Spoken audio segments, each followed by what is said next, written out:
اعوذ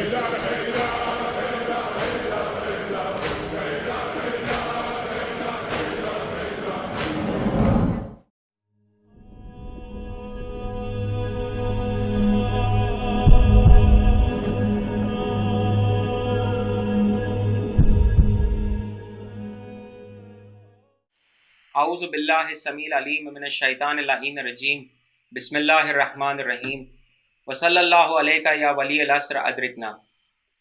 محترم ناظرین، سلام علیکم ورحمۃ اللہ۔ گریہ زہرا سلام اللہ علیہا، بیت تطہیر پر حملہ، اعتراضات کے جوابات کا ایک اور ایپیسوڈ لے کر آج ہم آپ کی خدمت میں حاضر ہیں۔ اب تک ہم نے اس سیریز میں یہ دیکھا کہ کس طرح اہل تسنن کی کتابوں سے بھی جناب زہرا سلام اللہ علیہا کے گھر کا دروازہ جلایا گیا، یہ ثابت ہوا ہے۔ جہاں تک شیعوں کا سوال ہے تو لوگوں کا یہ ماننا ہے کہ اس واقعے کی سب سے بڑی دلیل وہ حدیث ہے جو کتاب سلیم ابن قیس الہلالی میں موجود ہے، لیکن مخالفین اس کتاب کو جعلی قرار دیتے ہیں۔ آج کے ایپیسوڈ میں جس اعتراض کا جواب آپ کے خدمت میں پیش کیا جا رہا ہے وہ ہے کتاب سلیم بن قیس الہلالی ایک جھوٹی کتاب ہے اور اس پر اعتبار نہیں کیا جا سکتا۔ اس اعتراض کا جواب دینے کے لیے آج ہمارے ساتھ موجود ہیں ہمارے برادر عباس بھائی۔ سلام علیکم عباس بھائی۔ وعلیکم السلام ورحمۃ اللہ۔ عباس بھائی، جیسا ہم نے دیکھا کہ آج کا اعتراض کتاب سلیم بن قیس الہلالی کے متعلق ہے، تو کیا یہ کہنا صحیح ہوگا کہ یہ وہی کتاب ہے کہ جس میں اہل بیت علیہم السلام پر جو ظلم ڈھائے گئے ہیں اس کا تذکرہ کیا گیا ہے اس میں؟ بسم اللہ الرحمن الرحیم، صلی اللہ علیہ یا فاطمۃ الزہرا۔ یقیناً عقیل بھائی، اس کتاب میں جو معنی بیان کیے گئے ہیں وہ دشمنوں کے لیے گلے کی ہڈی ثابت ہوتا ہے۔ تو شاید اسی لیے عباس بھائی یہ کہنا صحیح بھی ہوگا کہ مخالفین نے سوچا کہ ایک ایک حدیث کو جھٹلانے سے بہتر ہے کہ ساری کتاب کو ہی جعلی قرار دے دیا جائے۔ صرف بہتر ہی نہیں بلکہ ان کے لیے آسان بھی ہے۔ جی بے شک، پوری کتاب کو جعلی قرار دے دیا جائے۔ بے شک۔ تو عباس بھائی، کیا آپ ہمیں جناب سلیم بن قیس کے بارے میں کچھ بتا سکتے ہیں؟ بہتر ہوگا کہ ہم جناب سلیم سے شروع کریں۔ ان کی کنیت ابو صادق اور پورا نام سلیم بن قیس الہلالی العامری الکوفی کے نام سے مشہور تھے، اور رجال شیخ توسی علیہ الرحمہ میں ان کو 5 ائمہ کے کمپینین یعنی صحابی بیان کیا گیا، یعنی امیر المومنین علیہ السلام سے لے کر امام باقر علیہ السلام تک جو ہے وہ ان کا زمانہ انہوں نے درک کیا ہے۔ اور صحابی میں بھی ان کو جو ہے وہ اولیاء کا درجہ حاصل ہے۔ وہ اس لیے کہ امیر المومنین علیہ السلام سے جب سلیم کی ملاقات ہوئی، سلیم نے جو ہے وہ اپنی پوری کتاب یعنی جو حدیثیں ان کے پاس موجود تھی اس کی قرأت امیر المومنین کے سامنے کی، اور امیر المومنین نے ان حدیثوں کی تصدیق کی۔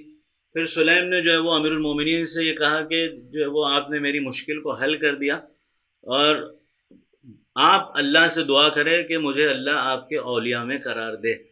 تو امیر المومنین نے جس کے جواب میں فرمایا اللہم اجعلہ منہم، کہ پروردگار تو اس کو ان میں یعنی اپنے اولیاء میں شامل کر۔ اسی کی طرف ملا صالح مازندرانی نے اشارہ کیا ہے اور کہتے ہیں کہ سلیم اولیاء میں سے ہیں۔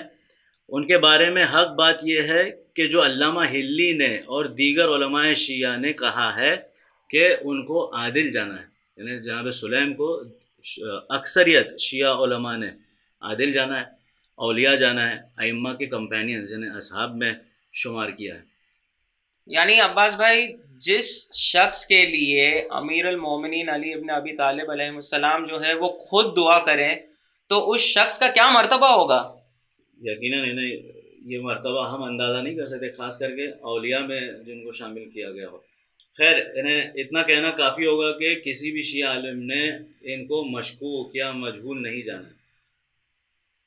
جہاں تک ان کی کتاب کی بات ہے تو آج کے اس ڈسکشن میں ہم لوگ ان کی کتاب کو 2 اسپیکٹ سے جو ہے وہ جائزہ لیں گے کتاب کا۔ پہلا، ائمہ علیہم السلام کے اقوال ان کی کتاب کے بارے میں اور علماء کی رائے اس کتاب کے بارے میں. عباس بھائی ایک سیکنڈ، اس کے پہلے کہ آپ آگے بڑھیں، ایک چھوٹا سا سوال تھا آپ سے کہ آپ نے جسٹ ابھی یہ بات کہی کہ ائمہ علیہ السلام نے ان کی کتاب کے بارے میں کچھ کہا، یعنی ائمہ علیہ السلام کے اقوال ان کی کتاب کے بارے میں، تو کیا ائمہ علیہ السلام کے زمانے میں یہ کتاب موجود تھی؟ یہ جواب جاننے کے لیے سب سے پہلے ہمیں یہ سمجھنا پڑے گا کہ اصل کس کتاب کو کہتے ہیں. اصل اس کتاب کو کہتے ہیں جو براہ راست ائمہ سے حدیثیں جس میں نقل ہو، یعنی ائمہ کسی حدیث کو بیان کر رہے اور صحابی اس حدیث کو نقل کر رہا ہے یا لکھ رہا ہے، کاپی کر رہا ہے اپنی کتاب میں. یا اس کتاب کو اصل کہا جاتا ہے کہ جس نے براہ راست ائمہ سے سنا ہے وہ بیان کر رہا ہے اور کوئی اسے نقل کر رہا ہے. ایسی کتاب کو اصل کہا جاتا ہے. شیعوں کے نزدیک 400 اصول، یعنی اصل کا جو پلورل ہے جمع، 400 اصول موجود تھے شیعوں کے نزدیک، لیکن دشمنوں کی اور مخالفین کی تشدد کی وجہ سے آج ہمارے پاس 17 اصول موجود ہے، یعنی 17 ایسی کتابیں موجود ہیں جو براہ راست ہمیں اہل بیت علیہ السلام سے یا ان کے ڈائریکٹ کمپینینز سے حاصل ہوئی ہے. اور تمام اصول میں جو سب سے پہلی اصل ہے وہ یہی کتاب ہے، کتاب سلیم بن قیس الہلالی. یعنی اسے صرف ایک اصل ہونے کا شرف حاصل نہیں ہے بلکہ اصل میں بھی سب سے پہلی اصل اسے قرار دیا جاتا ہے، بلکہ تاریخ اسلام کی پہلی کتاب اسے کہا جا سکتا ہے. بے شک تاریخ کے اسلام کی سب سے پہلی کتاب ہے، تو تاریخ اسلام کی سب سے پہلی کتاب ایک شیعہ کتاب ہے. ایک شیعہ کتاب ہے، اور وہ بھی یعنی آپ تو جانتے ہو گے کہ کن حالات میں اس کتاب کو لکھا گیا ہے. یعنی دور ثانی میں جی حدیثوں کا نقل کرنا، حدیثوں کو بیان کرنا اس کی پابندی تھی، اور یعنی سخت سرزنش کا سبب بنتا تھا اگر کوئی پتہ چلتا تھا کہ اگر کوئی حدیث نقل کر رہا ہے یا حدیث کی کتاب بنا رہا ہے تو.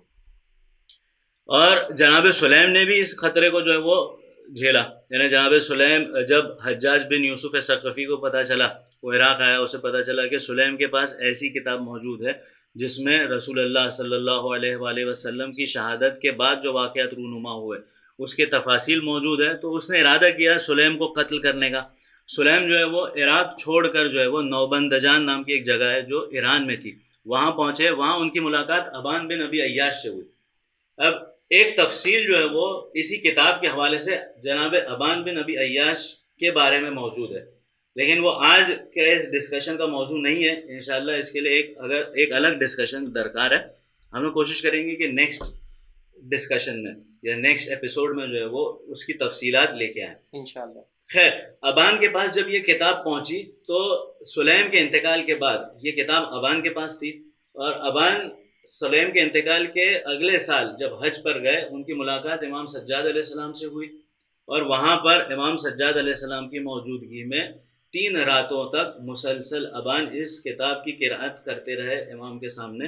اور اس قرأت کو سننے کے بعد امام نے فرمایا صدق سلیم رحمہ اللہ ھذا حدیثنا کلہ نعرفہ.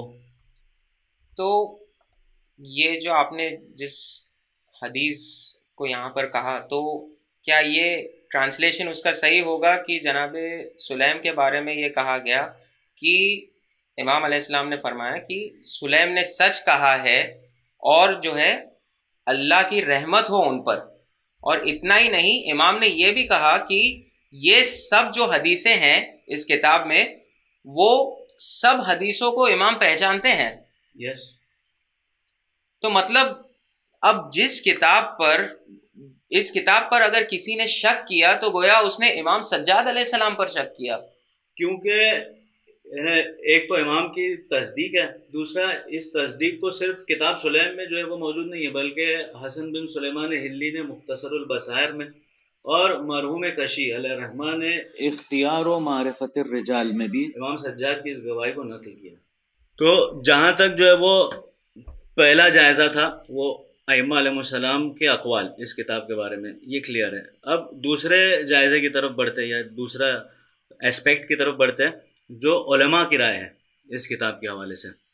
اس بات کو آپ کے لیے واضح کر دوں کہ ہمارے جید علماء اور محدثین نے کتاب سلیم کو یا کتاب سلیم کی حدیثوں کو اپنی کتاب میں نقل کیا ہے. مثال کے طور پہ فضل بن شاہزان نے مختصر و اثبات الرجت میں، مرحوم صفار نے بصائر الدرجات میں، شیخ کلینی نے کافی میں، شیعہ طبری نے مسترشد میں، شیخ صدوق نے الاعتقادات الخصال اور اکمال الدین میں، نعمانی نے الغیبہ میں، اور ابن شہاب الحرانی نے تحف العقول میں ان کی حدیثوں کو نقل کیا ہے۔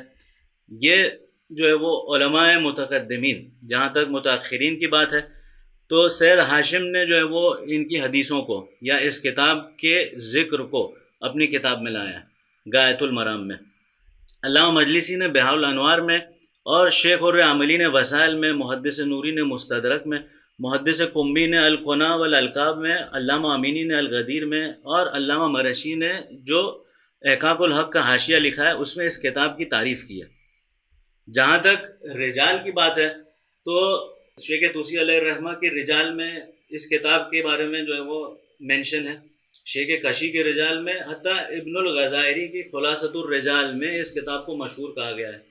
یہ ہمارے رجال کی کتاب ہو گئی، صرف ہماری کتابوں میں نہیں بلکہ اہل تسنن کی بھی رجال کی کتابوں میں جو ہے وہ اس کتاب کا ذکر ہے، اس عنوان سے کہ یہ شیعوں کی معتبر کتاب ہے۔ مثال کے طور پر ابن ندیم نے فہرست میں، ابن ابی الحدید نے شرح نہج البلاغہ میں، قاضی سبکی نے محاسن میں، اور ملا حیدر علی فیض آبادی نے منتہی الکلام میں اس کتاب کا ذکر کیا ہے کہ یہ شیعوں کی کتاب ہے۔ بات کو یعنی علماء کی رائے کی جو بات تھی، اس کو خلاصے کے طور پر جو ہے وہ شیخ نعمانی کا جو قول ہے وہ آپ کے سامنے نقل کرتے ہیں، اور آپ خود فیصلہ کر لیں اس کتاب کے بارے میں اور اس کتاب کے امپورٹنس کے بارے میں۔ شیخ نعمانی جو کہ شیخ کلینی کے اسٹوڈنٹس میں سے تھے، شاگرد میں سے تھے، فرماتے ہیں کہ کتاب سلیم اصول میں اصل ہے جسے اہل علم اور محدثین اہل بیت علیہ السلام نے روایت کی ہے۔ یہ کتاب قدیم ترین اصل ہے جس کے تمام مطالب براہ راست اور بغیر واسطے کے رسول اللہ صلی اللہ علیہ وآلہ وسلم، امیر المومنین علیہ السلام، جناب مقداد، جناب سلمان، جناب ابو ذر سے نقل ہے، یا ان لوگوں سے نقل ہے جنہوں نے رسول اللہ صلی اللہ علیہ وآلہ وسلم یا امیر المومنین علیہ السلام کو براہ راست سنا یا دیکھا۔ جس نے ڈائریکٹلی سنا انہوں نے جو ہے وہ اس کتاب میں جو ہے وہ نقل کیا ہے۔ کتاب سلیم وہ اصل ہے جس کی طرف شیعہ رجوع کرتے ہیں اور جس پر شیعوں کا عقیدہ ہے۔ یہ کتاب الغیبہ شیخ نعمانی کا جو ہے وہ نظریہ ہے اس کتاب کے بارے میں۔ بے شک عباس بھائی، اعتراض کرنے والوں کو ان باتوں پر ضرور غور کرنا چاہیے، اور خاص کر کے اس بات پر کہ اہل بیت علیہ السلام کے اقوال پر، یعنی اہل بیت علیہ السلام نے جو ہے اس کتاب پر، اس کتاب کی صداقت پر جو ہے اپنی مہر لگائی ہے۔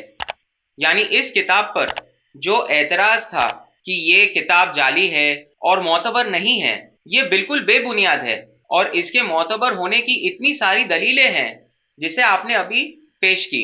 ان تمام دلیلوں کے باوجود اگر کسی کے ذہن میں مزید سوالات ہیں تو وہ ہمارے واٹس ایپ نمبر پر یا پھر ہمارے سوشل میڈیا ہینڈل کے ذریعے ہمیں کانٹیکٹ کر سکتے ہیں اور ان سوالوں کو ہم تک پہنچا سکتے ہیں۔ ہم انشاءاللہ ان سوالوں کا جواب دینے کی کوشش کریں گے۔ انشاءاللہ اسی اعتراض کے جواب کا دوسرا پہلو ہم آپ کی خدمت میں اگلے ایپیسوڈ میں پیش کریں گے انشاءاللہ۔